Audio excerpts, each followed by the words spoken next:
ಸಂಧ್ಯಾ ಸಂಧ್ಯಾ ಅಣ್ಣ ಏನಣ್ಣ? ಸಂಧ್ಯಾ ಮನೆಗೆ ಯಾರಾದ್ರೂ ಬಂದಿದ್ದಾರೇನಮ್ಮ? ಇಲ್ವಲ್ಲ, ಯಾರು ಬಂದಿಲ್ಲ. ಯಾಕಣ್ಣ, ಏನ್ ವಿಷಯ? ಏನು ಇಲ್ಲ ನೋಡು, ನಾಳೆಯಿಂದ ನಾನು ಹೇಳೋವರೆಗೂ ನಿನ್ನ ಮನೆಯಿಂದ ಹೊರಗೋಗ್ಕೊಡ್ದು, ಗೊತ್ತಾಯ್ತಾ? ಯಾಕೆ? ಹೇಳ್ದಷ್ಟು ಮಾಡು ಸಾಕು. ಹೋಗು ಒಳಗೆ.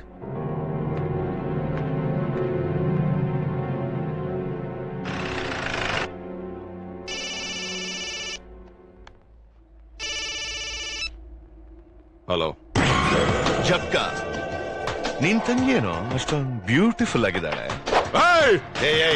ಹೇಳದ್ ಕೇಳು. ಸಾಮಾನ್ಯವಾಗಿ ನಾನ್ ಯಾವ್ದೇ ಹುಡುಗಿ ನೋಡಿದ್ರು ಅನುಭವಿಸ್ಬೇಕು ಅನ್ಸುತ್ತೆ.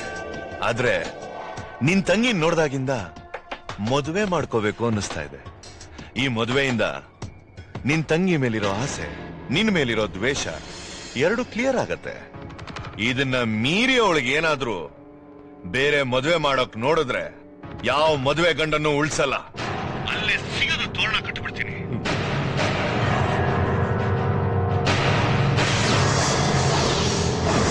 ಈ ವಿಷಯ ಯಾವುದು ನನ್ನ ತಂಗಿ ಗೊತ್ತಾಗದ ಹಾಗೆ ನೋಡ್ಕೊಂಡು ನಾನೊಬ್ಬ ದೊಡ್ಡ ರೌಡಿಯಾಗಿ ಬದಲಾಗಬೇಕಾಯ್ತು. ನೀನ್ ಫ್ಲಾಶ್ ಬ್ಯಾಕ್ ಕೇಳಿದ್ರ ಮೇಲೆ ನಂಗೆ ಒಂದ್ ವಿಷಯ ಅರ್ಥ ಆಯ್ತು. ನಿನ್ ತಂಗಿಗ ಜಕ್ಕ ಏನೋ ಮಾಡ್ತಾನೆ ಅಂತಾನೆ ನಿಂಗ್ ಭಯ.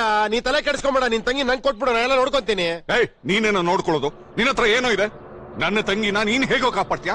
ಏನ್ ಕಾಪಾಡ್ಕೊಳಕ್ ನಿನ್ ತಂಗಿ ಏನ್ ಕಾಶ್ಮೀರ್ ಬಾಡ್ರ? ಕ್ಷಮಿಸಿದ್ರೆ ಹೋಗೋದನ್ನ ಸಾಯಿಸೋವರೆಗೂ ಯಾಕೆ ಇಟ್ಕೋಬೇಕು ಅಂತ ಸುಮ್ನೆ ಬಿಡ್ತಾ ಇದ್ದೀನಿ. ಹೊಟ್ಟೋಗೋ. ಓ, ನಿನ್ನ ಹತ್ರ ಸಾಯ್ಬೇಕು ಅಂತ ನಾನು ಪ್ಯಾಂಟ್ ಶರ್ಟ್ ಹಾಕೊಂಡು ಮೈಸೂರಿಂದ ಬಂದಿಲ್ಲಮ್ಮ. ಮರ್ಯಾದೆಯಿಂದ ಹೇಳ್ತಾ ಇದ್ದೀನಿ, ಈ ಸಿಟಿನ ನನ್ನ ತಂಗಿನ ಬಿಟ್ಟು ಹೊಟ್ಟೋಗೋ. ಓ, ಈ ಸಿಟಿನ್ ಬೇಕಾದ್ರೆ ಬಿಡ್ತೀನಿ, ನಿನ್ ತಂಗಿನ ಮಾತ್ರ ಬಿಡಲ್ಲ. ನಿನ್ ತಂಗಿ ನನ್ ಮನೇಲಿ ಹಂಗೆ ಇಟ್ಕೊಂಡಿರ್ತೀಯ? ಯಾರಿಗೋ ಮದುವೆ ಮಾಡ್ಕೊಡ್ತೀಯ ತಾನೆ? ನನಗೆ ಮದುವೆ ಮಾಡ್ಕೊಡು. ನಿನ್ನಂತ ಪರೋಡಿಗೆ ನನ್ನ ತಂಗಿನ ಕೊಟ್ಟು ಮದುವೆ ಮಾಡ್ಬೇಕೇನೋ? ದುಡ್ಡಿದ್ರೆ ಪರೋಡಿ ಪರಮಾತ್ಮ ಎಲ್ಲ ಒಂದೇ ಗುರು. ಇರೋದು ಅವ್ರಿಗೇನು ಇರಲ್ಲ, ಯೋಚನೆ ಮಾಡಿ ನೋಡು.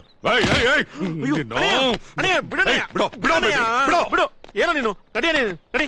ಹೋಗೋಗು, ಆ ಜಕ್ಕ ಕೇಳ್ತಾನ ನಿನ್ ಪುಕ್ಕ.